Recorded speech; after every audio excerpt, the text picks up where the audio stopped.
During the reign of Philip II, Macedonia was transformed from a disunited and economically and militarily ruined kingdom on the periphery of the Greek sphere into the dominant political power in the Greek world.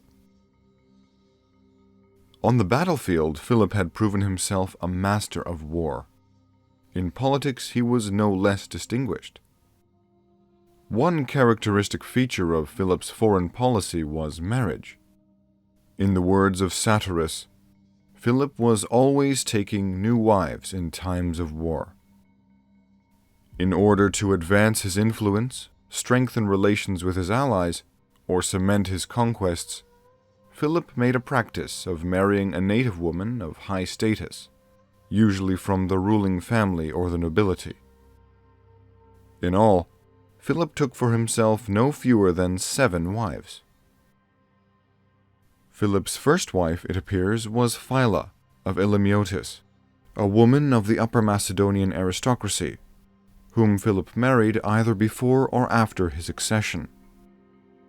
It is possible that this marriage had been arranged by King Perdiccas, Philip's older brother.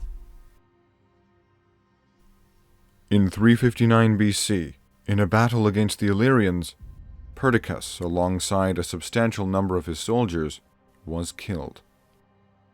It was a heavy blow for the Macedonians, but their fortunes were about to change. Philip now came to the throne. Just 1 year later, at the Battle of Aragon Valley, he reversed the course of the war, avenging the death of his brother with the defeat of the Illyrians. As a means of shoring up this victory and securing the peace, Philip took for his second wife an Illyrian princess, Audata, who was probably a granddaughter of Bardalus, the Illyrian king. Audata bore Philip his first daughter, Kinane. The western frontier of his kingdom now pacified, Philip turned south to Thessaly, taking advantage of the ongoing hostilities between its most powerful cities, Larissa and Pheræ. As Larissa had appealed for his help, he went there in the autumn of 358 BC and reconciled the cities. To cement his alliance with Larissa and strengthen his ties within Thessaly, Philip married Philina, a member of the Thessalian nobility, who bore him a son named Aridaeus. The Macedonian victory over Bardalus made Philip an attractive ally to the Epirotes, who too had suffered at the hands of the Illyrians. Philip's next marriage came in 357 BC as part of an alliance with Arabas, the Molossian king of Epirus. Philip married Arabas' niece, Myrtilene, later in life known as Olympias. Plutarch relates the story of how Philip fell in love with her at first sight and at once betrothed himself to her. But the historicity of this anecdote is uncertain. The marriage was clearly a political one, arranged to safeguard the western border of Macedonia. The feelings of either Philip or Olympias were irrelevant. This marriage produced 2 children, a son, Alexander, and a daughter, Cleopatra. At some point, probably in 352 BC, Philip married another Thessalian noblewoman, Nicesipolis. She was a niece of the now deceased Alexander, tyrant of Pheræ, an old enemy of Philip. Nicesipolis bore Philip a daughter, Thessalonike, but died 20 days after giving birth.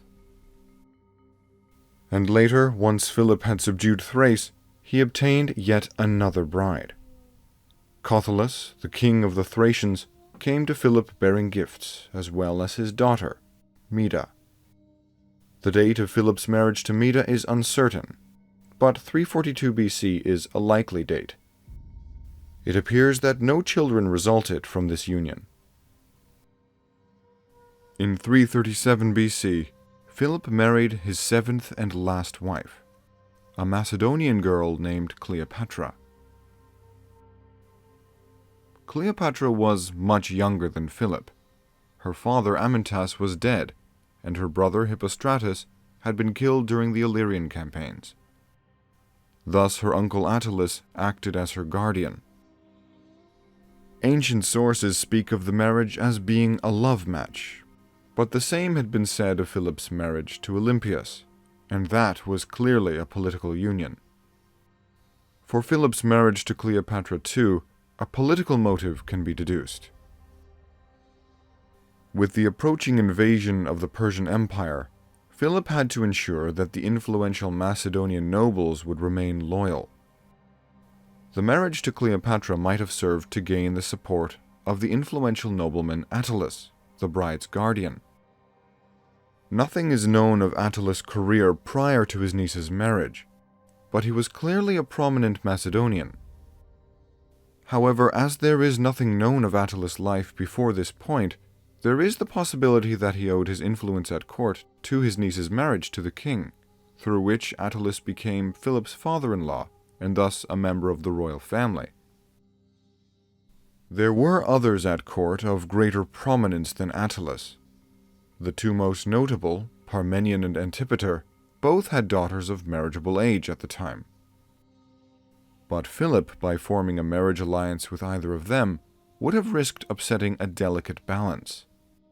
Through such a marriage, they could have gained enough power to challenge Philip's kingship, or that of his heirs. Perhaps the marriage to Cleopatra was designed not to secure the allegiance of any one Macedonian noble, but rather to strengthen the ties to the Macedonian aristocracy as a whole. The niece of Attalus, then, was the safest choice. By the time of his marriage to Cleopatra, Philip was more than the king of Macedonia.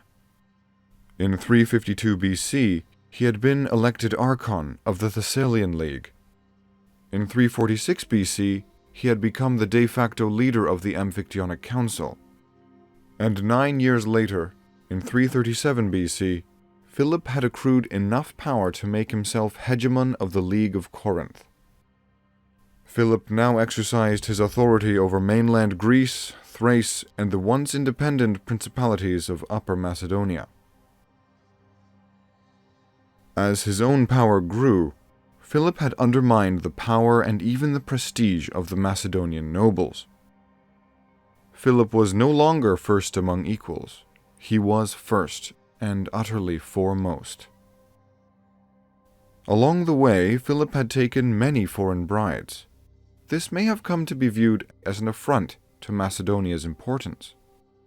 The marriage to the young Cleopatra was then rather a simple means of alleviating some of the distrust of his nobles. Polygamy had been practiced by the Macedonian royal house prior to the reign of Philip. In the eyes of the Greeks, who practiced monogamy, polygamy was barbarous. As for Philip, 6 marriages had produced only 3 daughters and 2 sons. Daughters would advance a king's interests, strengthening alliances through marriage. Sons would serve as deputies, advisors, and commanders. The firstborn, as the likely successor, would be given special responsibilities. Aridaeus, Philip's son by Philina, enjoyed these privileges. As Aridaeus grew older, however, it became clear that he was unfit for kingship due to his mental illness. Plutarch writes of rumors that Olympias had fed him poison in order to corrupt his mind, so that her own son Alexander would become heir to the throne. But the veracity of any such allegations is impossible to determine. Perhaps as early as 342 BC, Philip had begun to make indications that he considered Alexander to be his successor. And as a consequence, Olympias, as Alexander's mother, also enjoyed a higher status. Initially, neither Olympias nor Alexander had reason to view this most recent marriage as a threat to their position at court. Any son born from the union of Philip and Cleopatra would be a generation younger than the already adult and accomplished Alexander. Given the vagaries of the royal succession process, Until the boy came of age, it was very unlikely he would even be considered as heir to the throne. Thus, any son by Cleopatra would be at least a decade and a half away from being able to rule. There is no indication of trouble. Olympias continued her presence at court, and Alexander would attend the wedding feast.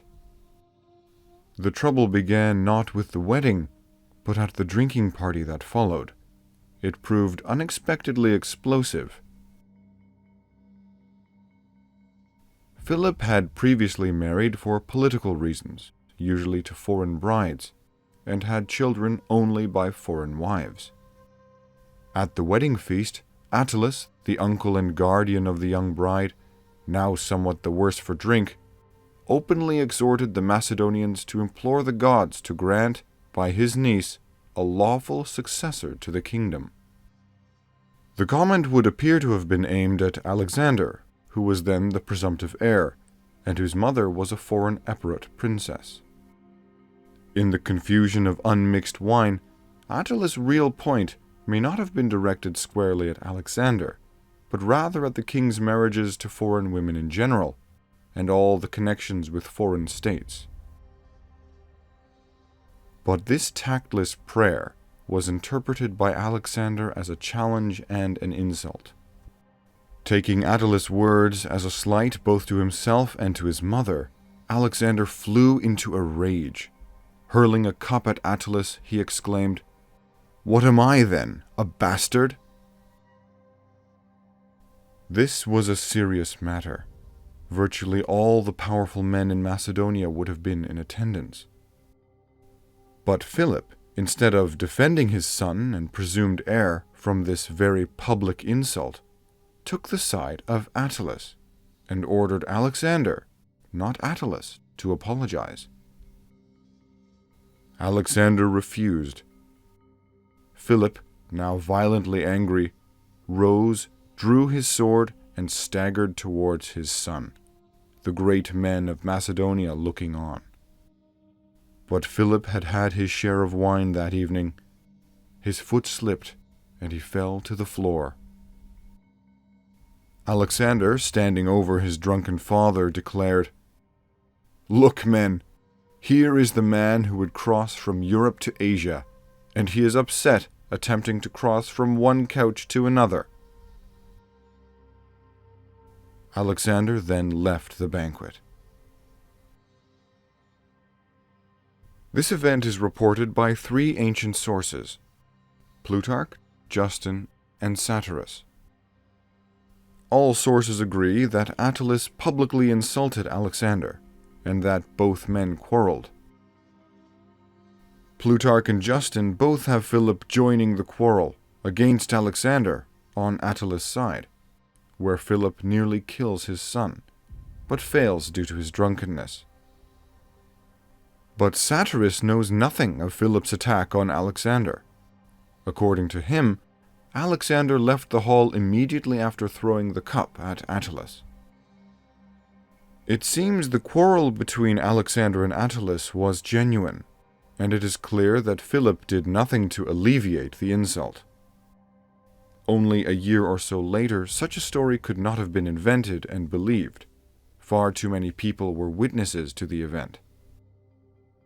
The version of events given by Plutarch and Justin, however, which has Philip apparently attempting to kill his son, is not very credible. Philip had never shown any intention to disinherit Alexander, his militarily and politically educated son. To threaten the succession of his kingdom so close to his departure for Asia would seem nothing short of mad. If we are to give the anecdote any merit at all, we must understand Philip's alleged attack on his son as an act of drunken impulse, rather than as an indication of agreement with Attalus. The whole situation was clearly the result of too much wine. We know that at least Philip and Attalus were certainly drunk. It has often been said that in wine there is truth. There is nothing very puzzling about Attalus' pleas of a son by his niece. Naturally, he would have hoped that his ward would produce not only a future heir, but a king. Such an eventuality might easily have seen Attalus made regent. Attalus did not have to entertain genuine doubts about Alexander's legitimacy. His intent would have been to assert the primacy of any children of Cleopatra's, and he could well have hoped that some Macedonian xenophobia would play to his favor, the Macedonian people preferring a Macedonian prince to any born of a foreign consort. Whether Attalus had intended all along to stir up the confrontation, or whether drink precipitated the assertion of his private ambitions, is impossible to know. The reaction of Philip is more significant and more difficult to parse. He either countenanced Attalus' offense or actually attacked his own son when Alexander responded pugnaciously to the insult. Why would Philip allow the succession to be questioned at so critical a juncture? In reacting to Attalus' impertinence, Philip did not have much choice. He could have ignored the situation, or he could have punished Attalus, the very man who was now his father-in-law. Since though Attalus was a guest of Philip, punishing him there and then would have violated xenia, guest friendship, a sacred rule of hospitality. Moreover, any punishment short of eliminating him would have been risky. Sober, Philip was a cunning and calculating man, but drunk, he may have been incapable of determining an appropriate response to Attalus' unanticipated provocation. Alexander also had little choice. He could have either swallowed a public insult to his status, not an easy thing for a Macedonian prince, or he could have responded in kind.